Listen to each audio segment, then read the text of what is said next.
All righty. Everyone, I am back. Oh, don't know what happened with those system issues. Please let me know if you're still here. Hang on, hang on, hang on. I'm here. I'm back. We're going to keep the ball rolling. Technical issues happen, things happen, but we are back. So I'm going to go ahead and keep things going with you guys. All right. So for those of you who are still, if you hung in there with me through my technical issue, I am back and let's keep this ball rolling. All right. So I'm going to be talking about reading the power in the room and how decisions really get made at work. So if you do you still have sound? I still should have sound. If you can't hear me, let me know. LinkedIn says there's still no sound and there are definitely technical difficulties until the live event is running. Oh my gosh. Oh, Tracy, you're here. Please, if you can, you all, for those who hung in there with me, because they say, God is good. I know, right? As soon as I went live, all of a sudden the audio just completely went out. I'm like, what the heck just happened? So if you can hear me, please put in the comments if you can hear me. I just want to make sure that my audio is working. So if you can hear me, please do, so we can go ahead and get started with today's Career Tip Tuesday. All that time we just wasted trying to get through these technical difficulties. And I was on beforehand too, you all, ready to rock and roll. As soon as I pressed live, that's when it went down. All right. So if you can hear me, please put in the comment section so I know that you are listening. And we will go ahead and start with today's Career Tip Tuesday. So those of you who are just tuning in, I'm going to be talking about reading the room, which is about how decisions are really made at work. And I think it's important to talk about how decisions are really made at work, because sometimes these are the things we don't pay attention to. Joy, I'm so glad you can hear me. Wesley, okay, good. You can hear me too. Thank goodness, you guys. Again, my apologies. As soon as I went live, I had some audio technical difficulties, so I had to kind of get out and reboot and come back in. So that never happens. Typically I get right on and we rocking and rolling, but I'm here. All right. So you guys didn't miss anything because we just started. So we're talking about reading the power in the room, how decisions really get made. And I think this is important to talk about, because when we think about reading the room and understanding how power dynamics work, which is something we're going to be talking a lot about in this year overall with BCWM. We're going to be talking a lot about how power is distributed and understanding it, and how we as Black women can also navigate that, understand how to gain our power and our influence in the workplace and what that looks like, and also positioning ourselves to gain more power, and why it's critical that we think about gaining more power, and what that really means for us as a Black female in the workplace, and as we level up and with really focusing on our desires, careers, and aspirations, which is critical. All right, so the first one is, when we're thinking about reading power in the room and how decisions get made at work, you have to look at who influences decisions versus who announces them. Okay. And we're not talking about the most obvious leadership individuals like your CEO or people who are senior leaders like VPs or who's in the C-suite. We're talking about individuals that are either your peers that you work with, or someone that could be one level up. They're not in the C-suite. They may not necessarily be a senior leader either, but you want to pay attention to who influences decisions and who announces them, right? Because it could be especially when you're in your level, you want to look at who's swaying those decisions within the group. Who are the ones who's making the announcements? And then, especially, you can always pay attention to this specifically when you look at who it is and say, why are they the one sharing the news with us, right? Because here's the thing, the loudest voice in the room is not always the most powerful. Okay, so when we're paying attention to those opinions that people listen to, or they defer to that individual, or they may go to that individual to validate something before they make a decision, before they finalize it, they got influence. So you definitely need to pay attention to that individual, and then making sure that when you're paying attention to them, that they're using their influence in the right way. That's the key. Making sure they're using their influence in the right way, and that's critical. All right.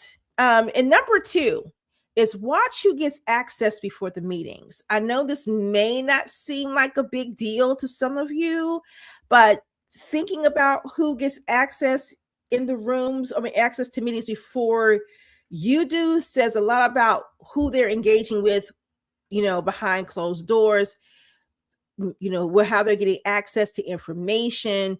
When you think about that, And let's think about this from a perspective of power. And we're talking about, reading power in the room. So how power can often show up in conversations that are happening before the meeting. It's like, if you see the decisions are predetermined before you get to the meeting, a lot of times you're like, oh, they must have talked about this if they came here. More likely they did. But you got to figure out and notice who's having those sidebar conversations early on, who's getting visibility early, who is privately in alignment with the people who are having these group conversations, right? Are they being invited to the teams meetings? Are they getting the invites to the strategy meetings or the calls? Why are they? And what are they doing specifically? And I'm sure some of you have worked with individuals where you've questioned that, right? Where you question who gets access before the meetings. How did they know before we did, or how they get access to that? So think about, because all these things are strategy moves, are power plays that people make in the workplace. So this kind of gives you something to pay attention to. The next one is track whose ideas move forward. If you all are doing in ideation meetings, or they're offering up ideas, or they're asking for people to offer input into something, when certain people speak and then the conversation starts to shift. For example, if you say something and no one's paying attention, but your coworker says something and then they kind of pay attention to your coworker, when you see that, it often tells you that their voice carries weight, and that other people who maybe are speaking and offering great ideas, that they're not listening to that. Regardless, it doesn't matter about your title. It's about who has an influence in their ear, and how they are getting them to listen to them and their ideas. How are they being able to command that? Zelia says she just went through this yesterday. Okay, you just went through this yesterday, huh? So I think it's critical when you're talking about tracking whose ideas move forward. Pay attention to that, because if you are offering up really great ideas or strategies or whatever that is in your ideation stages or meetings or whatever, and no one's really paying attention to it, or saying, oh, let's think about that, or including that into the conversation, that's a red flag.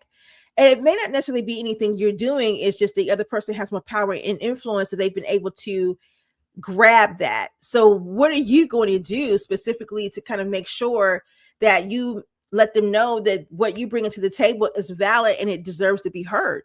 This is where the self-advocacy comes in, where you need to really learn how to, these are those moments where self-advocacy is important and critical, where you speak up and start and stand up for what it is that you're bringing to the table, and starting to assert yourself, and maybe even do a self-reflection. Am I moving with enough authority? Am I moving in this space with enough authority to gain their attention? Think about that. I'm going to say it one more time. Ask yourself, are you moving with enough authority, okay, to gain their attention, to get to listen to you? So just think about that for a moment and what that really means, right? Because and for those of you who may not be clear about what authority means, authority doesn't mean dictator or telling you what to do. Authority means that you're not asking for permission to show up and offer up your ideas and suggestions. You're not asking for permission to explain or share details on how this could be impactful, or what the outcomes could be beneficial to all involved. What you're doing is making sure you're just showing up and commanding that, and that authority does get people to listen.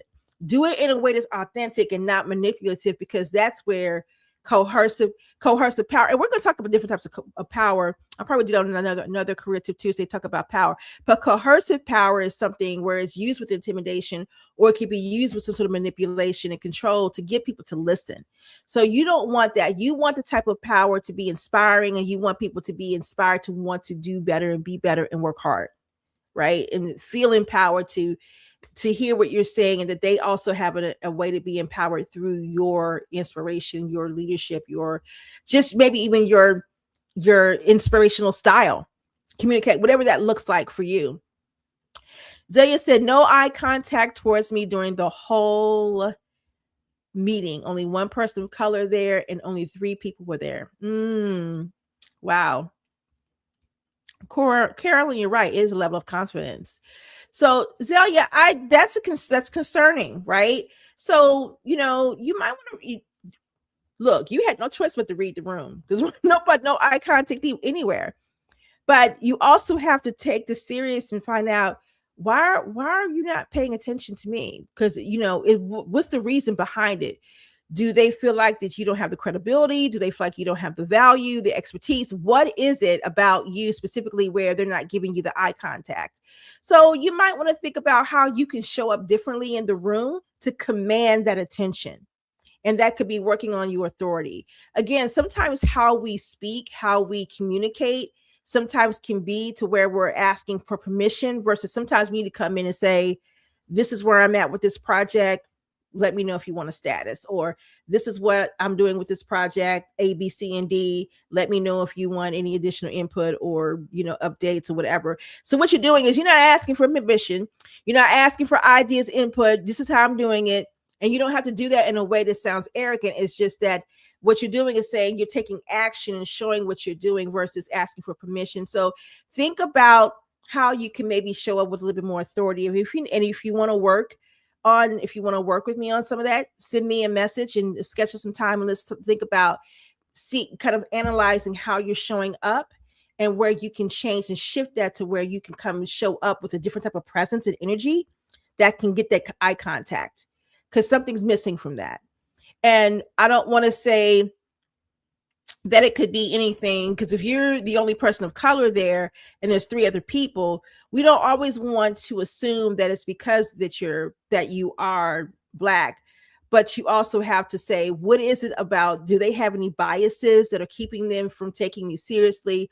Or are they stereotyping me? What is it really? And it may not be any of that. It could just be maybe the way that you were showing up and presenting yourself and communicating and delivering what your message is in that room that could be keeping them from showing the eye contact. So sometimes it may, and I just want to be clear about this. Sometimes it's not about race. Sometimes it is, and sometimes it's not.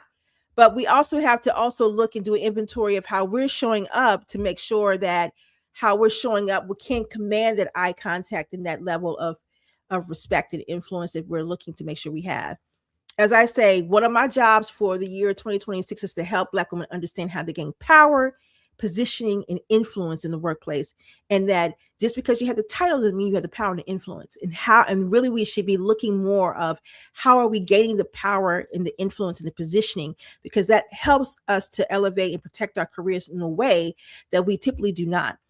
Zelia, you're actually part of our community. So I'll send you a link to schedule a call, or you can go into you should be able to go into the member portal and schedule a call.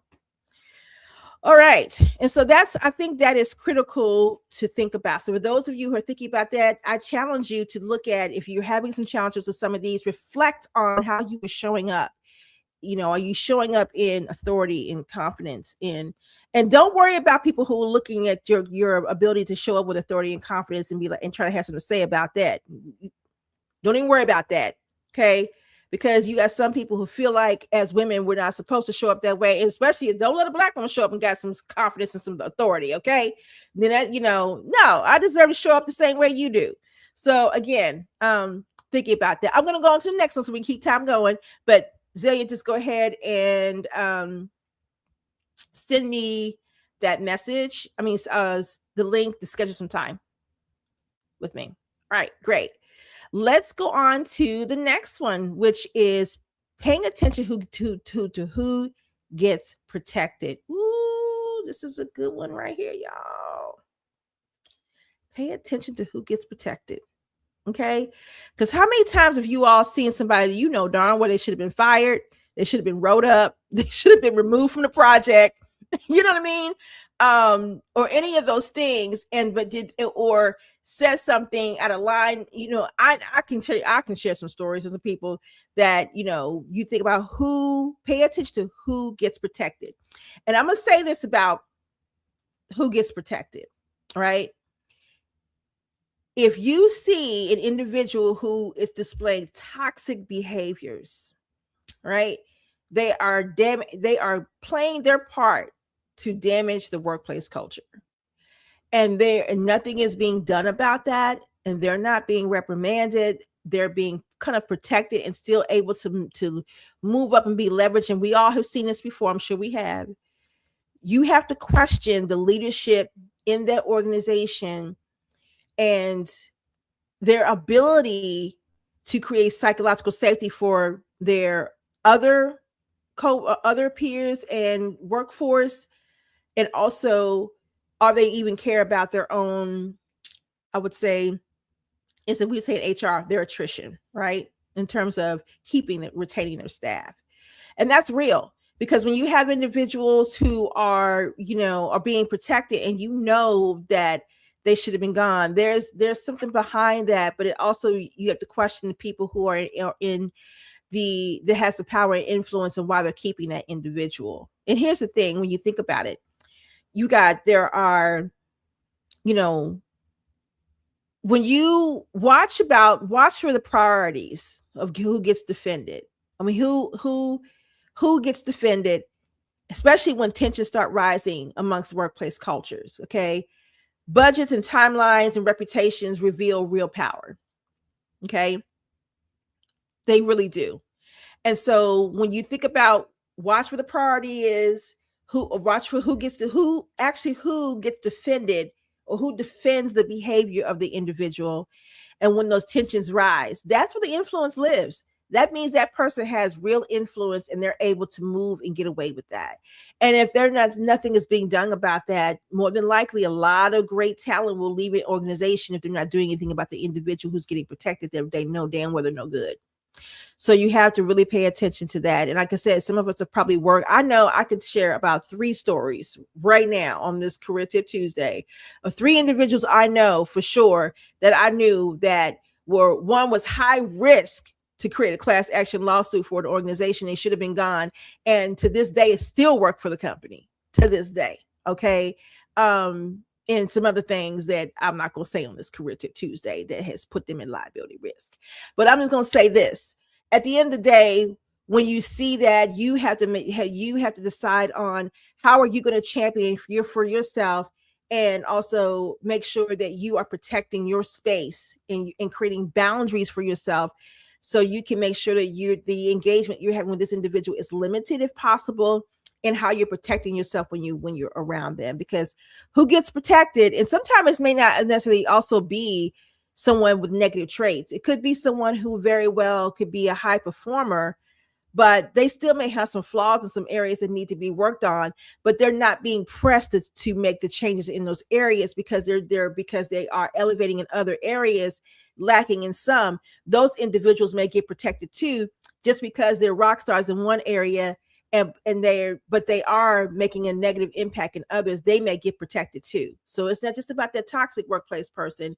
It's about somebody who may be a rock star over here, suck in this area, and they still keep them anyway because of that. And that also creates a negative connotation amongst your peers in your work environment, and could resentment, all those things because of that. So when you're paying attention to who gets protected, look at the reasons why and what they're doing, because that tells you a lot about what that organization values, what they value. If they value someone who is toxic, they could be a high performer, but toxic as hell, and they don't care because of what they're delivering. What does that tell you about the place? If they can stomp over and talk about people, use them, and maybe even set them up to be fired, and still they support this person growing in the organization, that's an issue. So I'm kind of going on my soapbox with that right now, you all. But I'm just saying, you got to look for that stuff. That's real talk. Real talk. That's what we're here for. All right. So the next one is who was allowed to challenge without consequences. This is a good one too, right? I love this one because when we think about true power, it can often be revealed on who's able to push back and do it safely. That's real power, right? But then you have some people that will push back, and you can hear it from across the room because they're doing it with this temper tantrum. Now, if some people disagree, that's okay. You can freely agree to disagree, but there are some people who can disagree freely and, not be penalized for it. Others can share their opinions or have the same behavior and get penalized for it. So that's a clear signal that there's favoritism. And we all know what favoritism does to a workplace. So you have to pay attention to that one. And then the last one is observe where decisions get reversed or if they get reframed.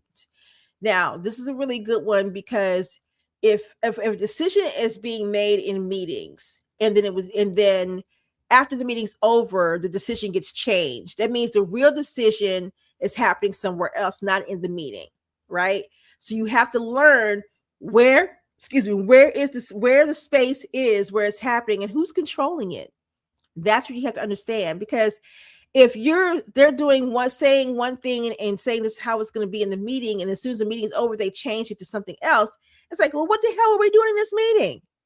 What the hell are we giving our input for if it's not really going to be used? And how many times have you experienced that?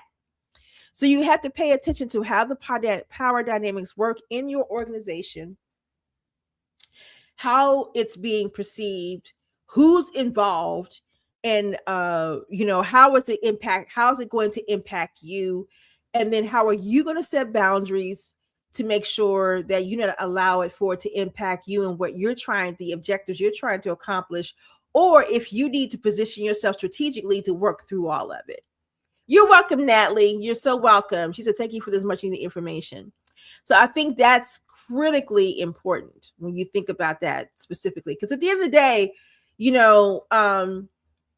we just can't go to work and do our jobs and hold our head down, and I know you guys have all heard that before. You got to understand power dynamics and how all this works, and how are you going to gain power and influence and position yourself for that in the workplace, because it's important to make sure you got that influence to leverage what you're trying to accomplish, not just for your current role, but just to elevate you, period, for your long-term goals that you're trying to achieve.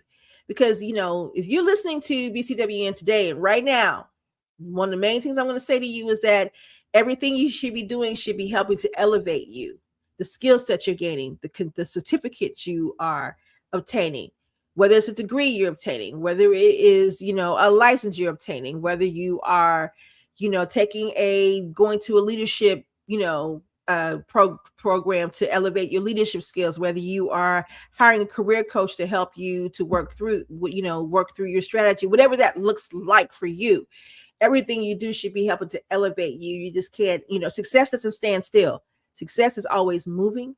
It's always growing. It's always elevating. So you have to make sure that you are doing the right things to understand what that looks like for you. And then the more you understand how power plays out in your workspace, in your company, it just makes for you to be able to navigate it easier and understand it better. And then that way you can make the necessary shifts in how you are showing up in your presence, your authority, your communication, your emotional intelligence, the self-regulation, how you resolve conflict, all of those things. And then it goes even simpler down to the language that is used in your organization. Are you using the same type of language, or which is one of those hidden workplace rules? Language in the workplace is a hidden workplace rule, because language is never told to you. You have to pay attention to the language and then use it. Because when you don't use it, you stand out.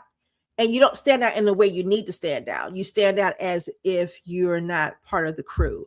And it's not like we're all here on, Mean Girls and, you got to be part of this to be all that. It's just, or just like peer pressure. It's about understanding how the language is done in your organization and making sure you understand how to use that and leverage it to gain your power, influence, and credibility in your role. So I'm just kind of giving you some things to think about differently.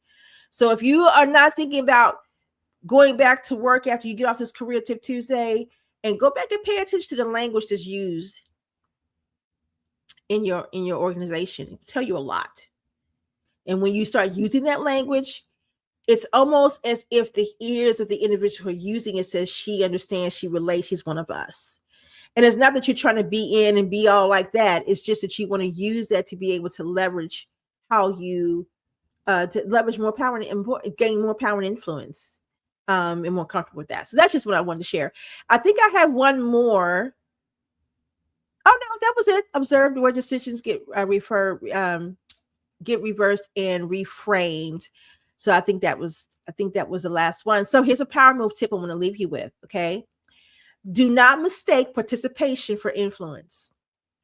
Reading the power in the room allows you to choose when to speak, when to align, and when to reposition.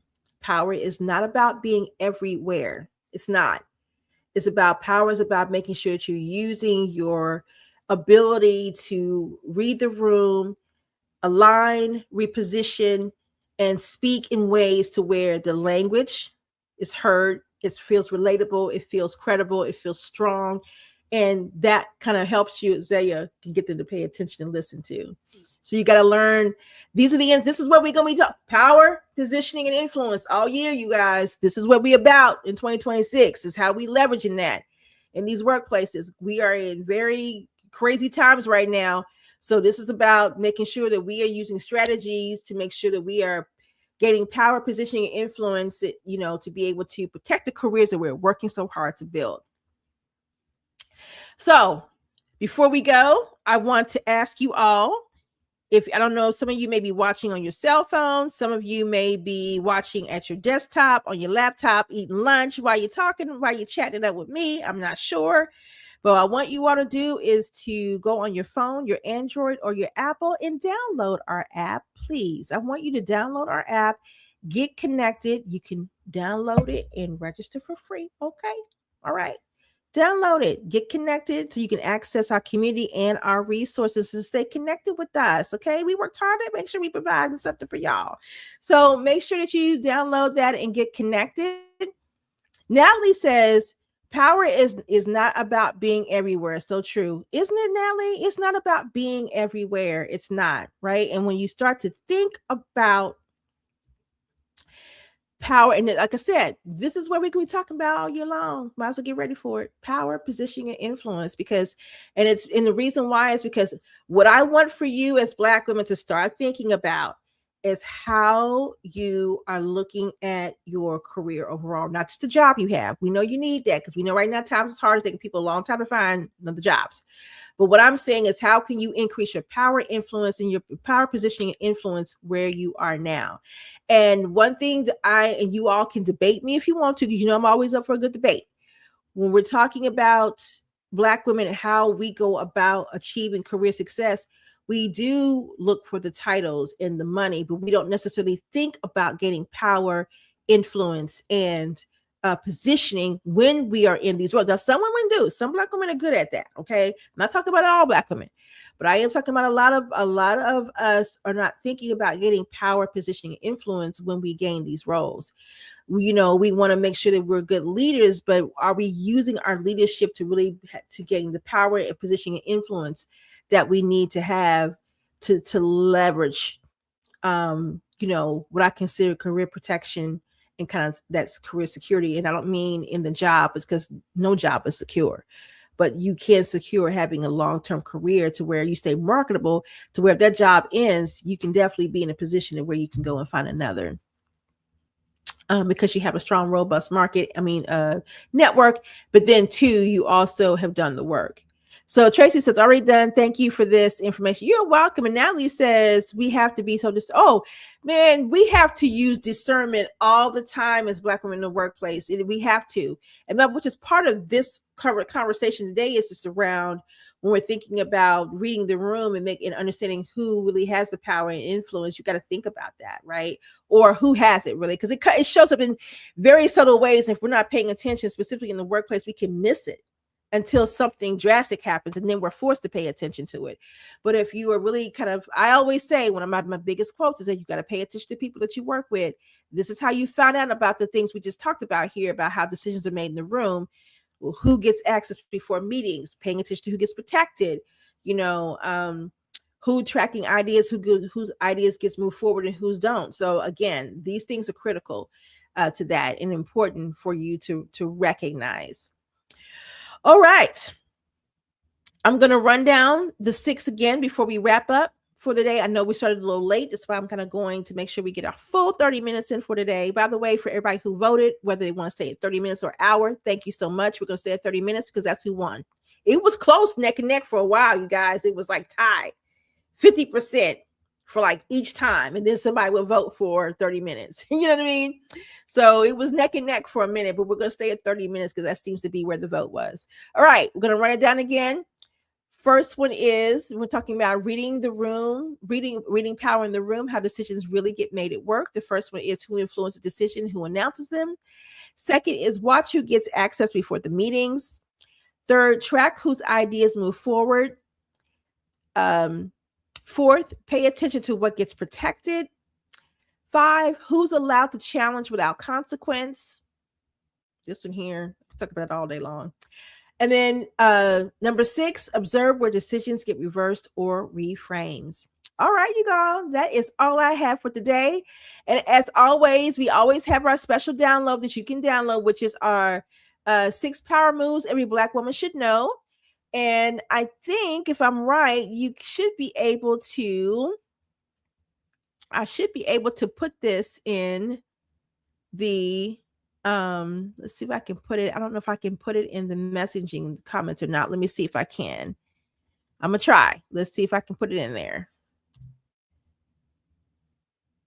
I think I did. So you should be able to see it. If you don't, I think it went to our YouTube and it went to Facebook, but I don't think it went to LinkedIn. So I'll just put it in the LinkedIn comments. Okay, you guys. So for those of you who are watching from LinkedIn, I'm going to put it in the LinkedIn comments of this live, and you'll be able to retrieve that free smart guide, which is 6 power moves every Black woman should know, and you can download that. All right, you all, I'm gonna go ahead and give you back your time for the day. I don't know about you all, but we still got snow on the ground here where I am, and and it's snowing again. Okay, so I'm in the house. All right, but I hope that all of you have the amazing rest of your work week, and we will see you at 2 weeks at our next Creative Tuesday. Bye, everybody.